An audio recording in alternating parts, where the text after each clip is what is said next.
So I normally like to read a complete short story when I'm up here, but I've unfortunately run out of short stories that fit the time.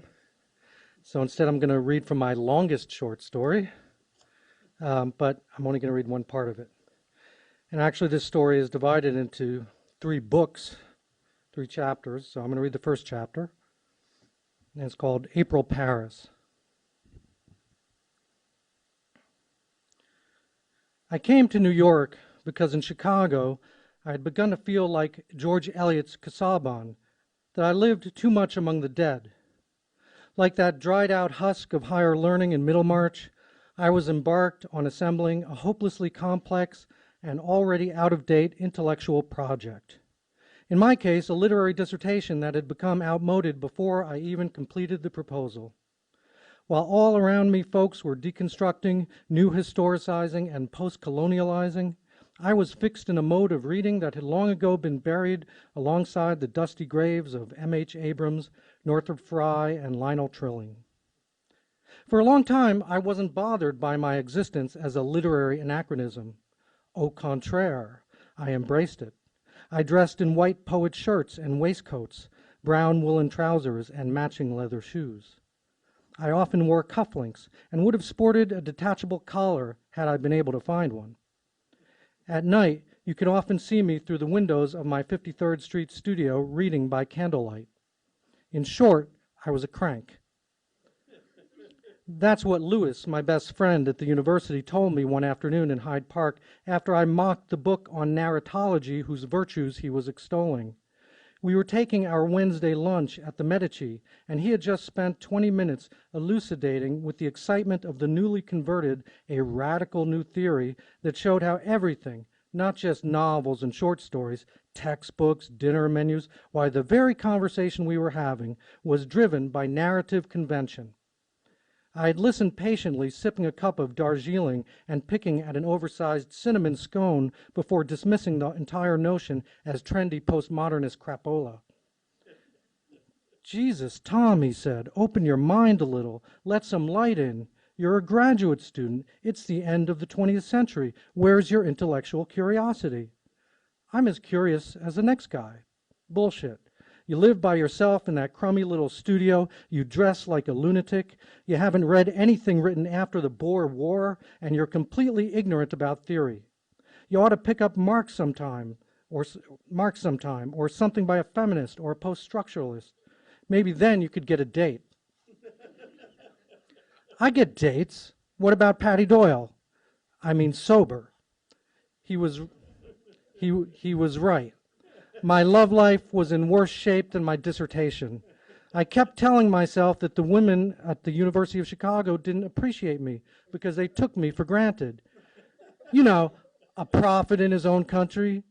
This may not have entirely been untrue, but it probably didn't help that every time Derrida came up at the department sherry hour, I started quoting Wordsworth's preface to the 1800 edition of Lyrical Ballads. Hey, Lewis said, I'm your best friend, right? We've been friends ever since we got here. We helped each other through orals and everything, but it's wearing thin. I'm starting to see what everyone means. When you talk like that, you just seem like a crank, a jerk. So, there you go. I apologized for Lewis for criticizing his book, but he just shook his head. Why'd you come here anyway?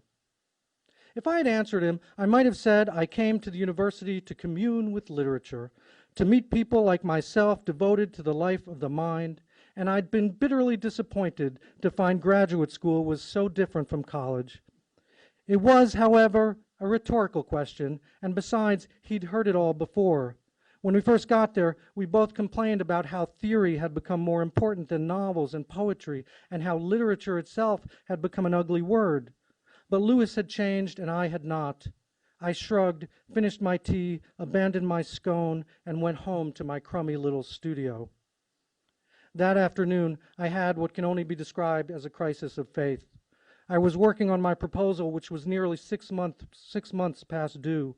The dissertation was to be on 19th century mythopoesis, the art of creating one's own mythology, an idea that until then had captivated me. But as I sat on the floor, surrounded by hundreds of notes meticulously written on 3x5 cards and strewn on my desk, the kitchen counter, the side of the tub, I suddenly saw the futility of my project. Lewis was right.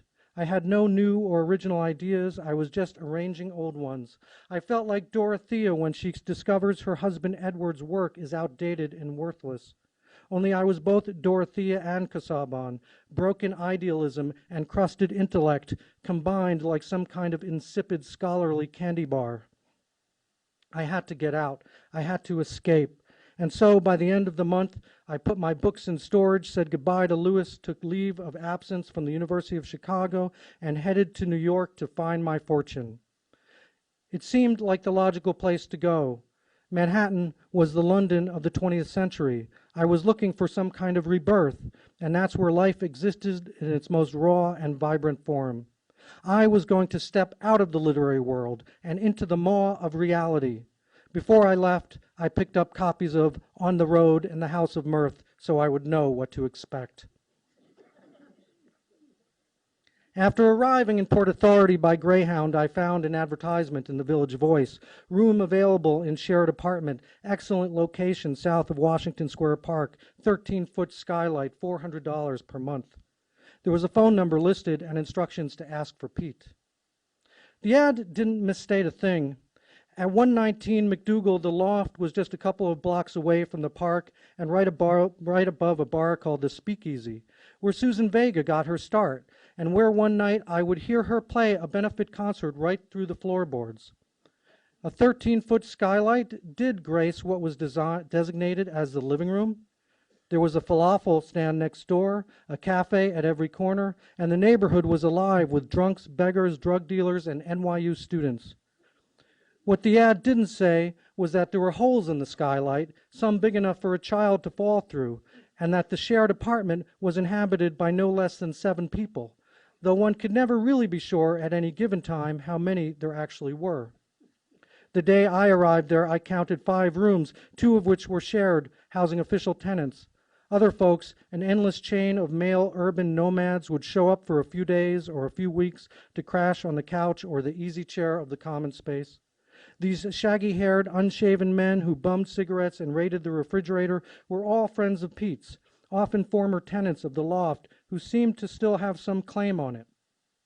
I rarely learned their names, but I came to know their faces, so when I passed them on Bleecker Street with their hands out, I was hard-pressed not to give them some change.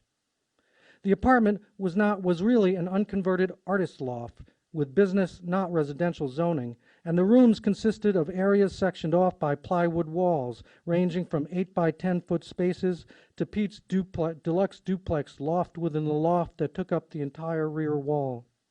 The materials for these roomlets had been scavenged from the streets along with the furniture for the living room, really just some space left over in the middle of the loft. 3 of the rooms boasted loft beds.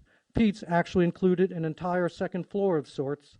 All of them, except for the one that was to be mine, had doors. The kitchen featured an ancient refrigerator, just 1 or 2 models past the icebox, a microwave, and a double burner hot plate. There was 1 bathroom, and aside from the skylight, no windows, unless you counted the barred-up emergency exits facing the alley in Pete's room. It was a shantytown in the heart of the village. Pete acted as landlord, though he didn't own the place. He just held the lease. He was in his early to mid-40s with dark, greasy hair and pale skin. He wore a gray T-shirt and battered green down vest, plus one of those low, flat caps you see all the factory workers sporting in photos from the first half of the century. I don't recall ever seeing him in anything else. He introduced me to whoever happened to be around as the new roommate, but I wasn't sure I was going to stay. I was trying to be open-minded, trying to see a little of life, but the place reminded me of Fagin's Den in Oliver Twist, whereas what I had in mind was something more along the lines of Henry James' The Ambassadors, something with a balcony and a fireplace. I was considering a tactful retreat when I met April. I first saw the back of her brown 4-inch high-heeled shoes as she carefully descended the ladder through the trapdoor of Pete's upper deck. Then appeared her calves, thighs, and derriere, all tightly embraced by canary yellow leather pants. Next came the naked small of her back and the waist of her faux fur vest set off by long, straight, red-brown hair. It was late afternoon, and she was all made up and heading out the door when she stopped to take stock of me. "Is this the new guy, Pete?" she asked. "Yeah, his name's Tom." Nice shirt. You a pirate or something?" She took my chin in her hand and tilted my face up to the skylight, turning it this way and that, peering as if she were hunting for signs of jaundice. Fearing to move my head, I turned my eyes downward, briefly catching her dark, outlined blue eyes and thick black lashes, and taking in a rich scent of something like orchids and cotton candy. "He'll do," she said, goosing Pete as she strode out of the loft. I asked Pete if I needed to sign anything. He said no, a handshake and $400 in cash would be fine. That afternoon, I went straight to Antique Boutique on Broadway and traded my 19th century garb for more contemporary bohemian attire. I came back wearing a turtleneck, chinos, and huaraches, or huaraches, I'm not sure how that's pronounced, all black, a look partly inspired by On the Road and partly by a Happy Days episode I had seen as a child. The one where Richie almost runs off with a pregnant beatnik. Afterward, I purchased a futon mattress and carried it on my back 6 blocks down Bleecker Street, struggling like an ant hauling a sugar cube. I also got a rich purple paisley tapestry from a vendor on McDougal and hung it in the entrance to my room. Pete had told me where I could buy a door, but I didn't think I'd be able to hang it, and besides, the tapestry seemed more romantic. When I was all set up, I headed straight to Reggio's, which my Let's Go Europe listed as the oldest cafe in the village. Once there, I ordered cappuccino and cannoli, lit a cigarette, and began reading a copy of Allen Ginsberg's Howl. Nothing after the Boer War, indeed. I'm not sure how I'm doing for time. All right, I'm good. Though I hadn't known it when I set out, April was what I had come seeking. Though I had not known it when I set out, April was what I had come to New York seeking. Colorful, provocative, sexual energy emanated from her like the steam that poured out from underneath the city streets. She was everything the U of C, my dissertation, and I were not. Of course, not everyone saw her that way. Shortly after I moved in, I woke to Pete's complaints about the stench she left in the bathroom. "Christ, it smells like something died in there. What have you been eating?" "Pete," she said, "I've had guys pay to smell my farts."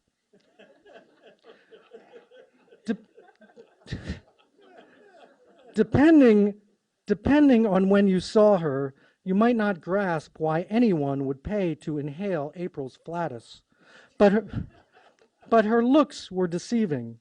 She didn't have the same face throughout the day. In the morning, when the methadone had worn off, she could have been described as George Eliot herself once was, as that wonderful horse-faced woman. Except there was nothing wonderful about April's face just then.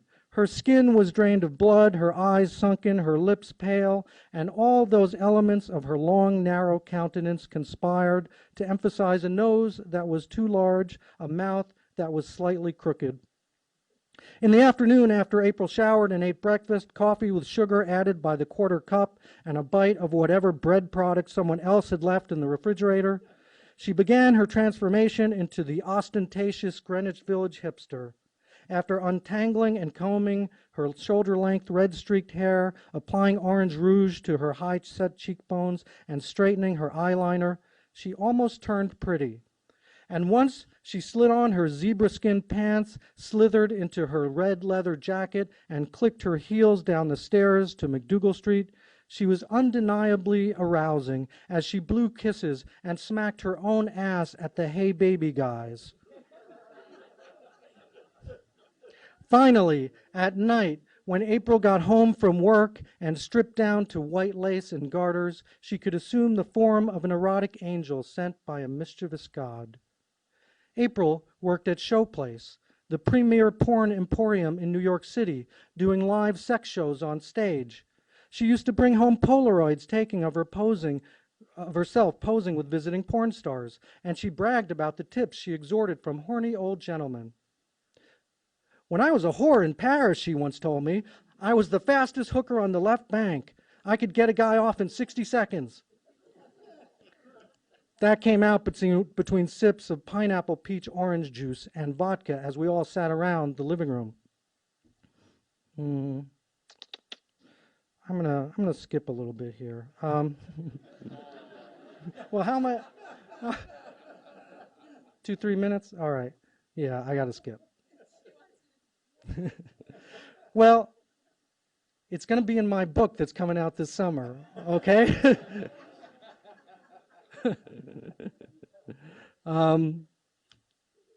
Yeah.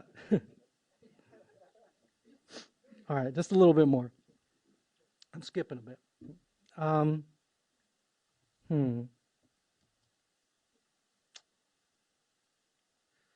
Well, it tells about all the stories different people at the loft told. You know, everybody told lots of lies at the loft, and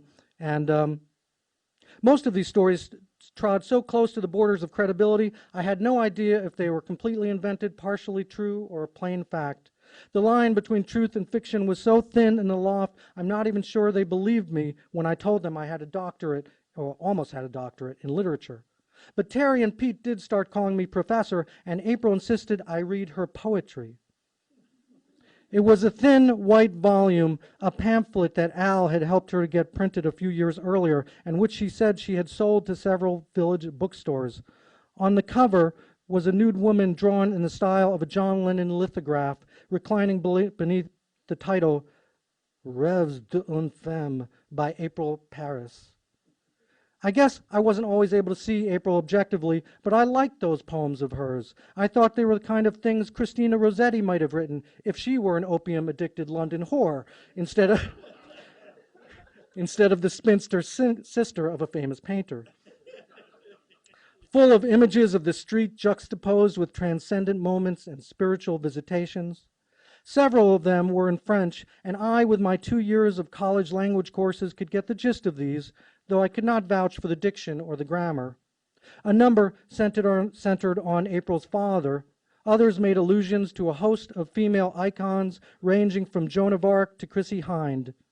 There were several about Marilyn Monroe, whom April viewed as a tragic hero in the most literal sense. Oedipus, one poem read, had nothing on you. He took one path on the road to Delphi and fucked both mother and father. You took another and fucked yourself. And that has made all the difference.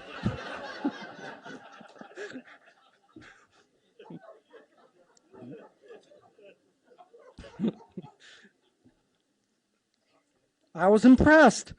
As I held her pamphlet, the thick-papered product of a vanity press, I believed I had made a poetic discovery, come across a new, unrecognized voice, a prophetess of 42nd Street. I told her she ought to send the volume out to a real publisher or enter it into a contest. That's how poets make a name for themselves, I said. I've already got a name, she responded.